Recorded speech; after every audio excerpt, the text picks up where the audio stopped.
scrutiny of the alleged references to Muhammad in the Bible as a prophet, they absolutely have no relation to the Prophet of Muhammad, nor prophesy his coming. Muhammad is not mentioned in the Old Testament. Muhammad is not mentioned anywhere from Genesis to Revelation. Muhammad is God's true messenger. That's a joke.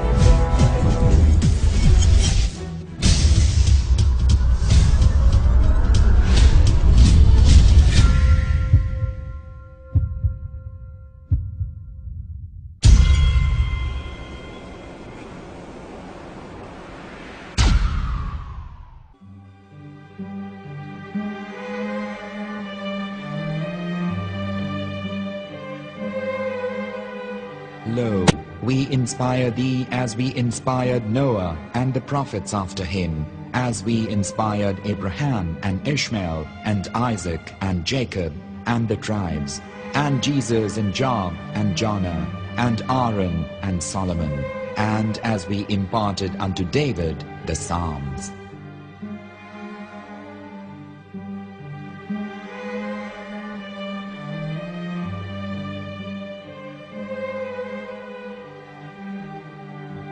The verse we've just heard is from chapter 4 of the Quran.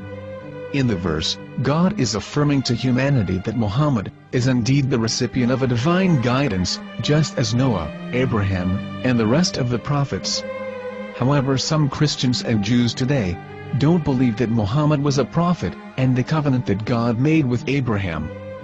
And since the Quran is not their book of authority, in this video I'm going to show you that the book you're holding in your hands contains the name off the seal of prophethood, the Prophet Muhammad.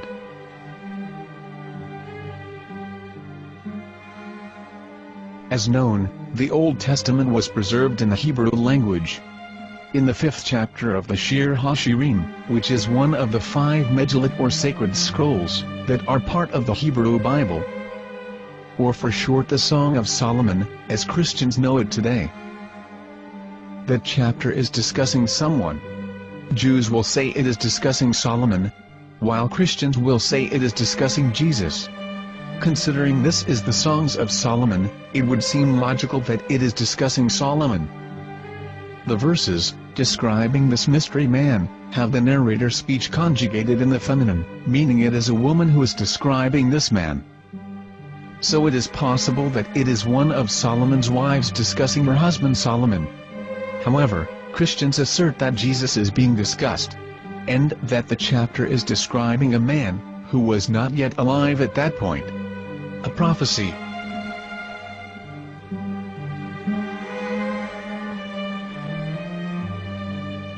In reading the English translation of Song of Songs 5:16, it finishes the description by saying, "He is altogether lovely," but what most people don't know is that the name of that man was given in the original Megillat. Here is verse 16, and how it is written in ancient Hebrew, before introducing the vowels, in the 8th century. From the Hebrew Bible, on scripturetext.com. Here is the word in question.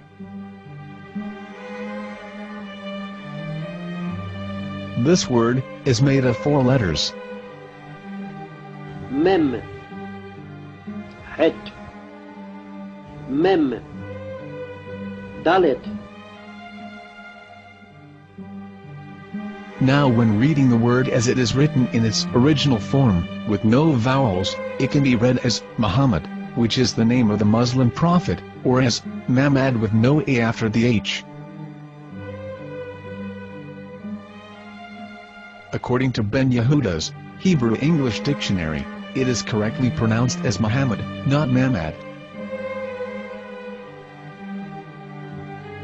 So how we're going to know for sure if it's pronounced as Muhammad, the Muslim prophet, or as Mamad, a random Hebrew word? The only way is to give the verse to a rabbi, and say to him, "Please read."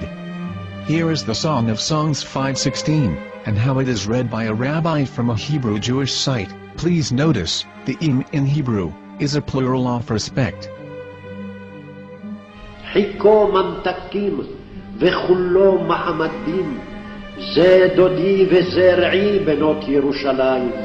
חיכו ממתקים וכולו מחמד, מחמד, מחמד, מחמד, מחמד, מחמדים. זה דודי וזרעי בנות ירושלים.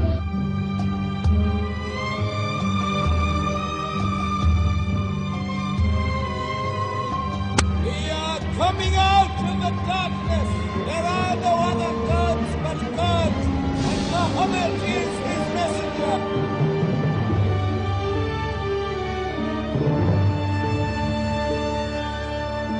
Let the world hear. חיכו ממתקים וכולו מחמדים. זה דודי וזרעי בנות ירושלים. חיכו ממתקים וכולו מחמד, מחמד, מחמד, מחמד, מחמד, מחמדים. זה דודי וזרעי בנות ירושלים.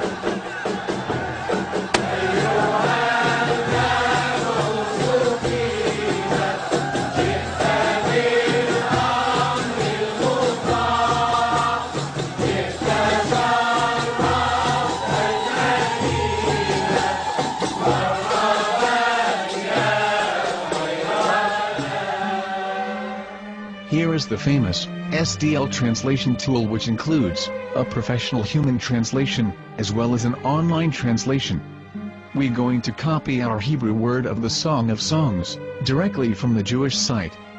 It's the same site, where you can hear the rabbi reading the verse in Hebrew. All links are in the description, so, we're going to copy the word and paste it, and ask, please translate. Are they going to translate the meaning of the name of that person? As the Bible translators did. Which is the praised and the lovely one, or are they going to keep the name as it is? Well, see it yourself. Here is the World Lingo Translator. The result is the same. It's Muhammad. We have no right. We have no right to translate names of people. Anybody. Your name should be retained. Mr. Black is Mr. Black, though he's white. You have no right to translate names of people. But they have been doing that. Muhammadim, they translated as altogether lovely. But the word Muhammad is there in the Hebrew language. The word Muhammad is there in the Hebrew language.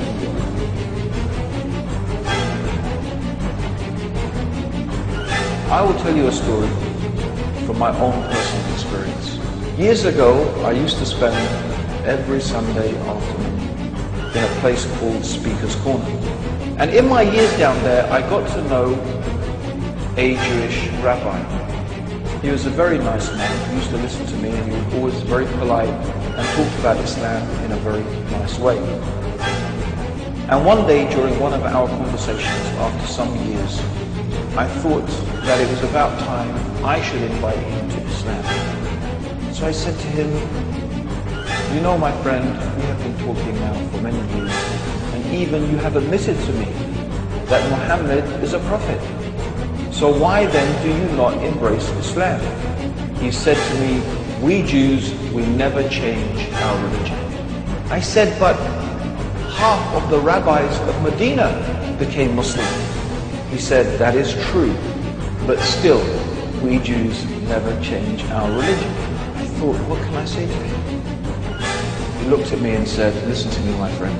God sent to us a prophet Moses, and we didn't even listen to him. Do you think we're going to listen to another prophet after him? From another tribe? From another people? When he said that, I had nothing left to say. He knew that Muhammad was a prophet. In fact, another rabbi also came up to me and he said to me, we know Muhammad is a prophet, and he quoted to me a passage from the Bible